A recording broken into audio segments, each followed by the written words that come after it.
जैसे मिल जाएगा कोई दूसरा तो तुम मुझको ब्लॉक कर दोगी। जैसे मिल जाएगा कोई दूसरा तुम मुझको ब्लॉक कर दोगी।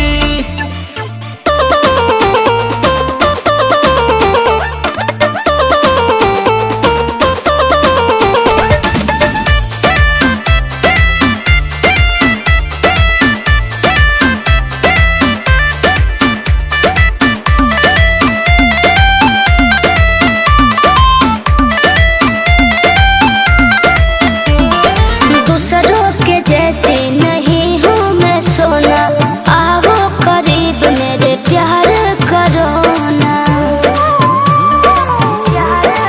हो तेरी चिकनी बातों में मैं आऊंगा नहीं, तुझसे कभी भी दिल में लगाऊंगा नहीं। मेरे सारे अरमान जला के खाक कर दोगी। जैसे मिल जाएगा कोई दूसरा मुझको ब्लॉक कर दोगी। जैसे मिल जाएगा कोई दूसरा तुम मुझको ब्लॉक कर दोगी।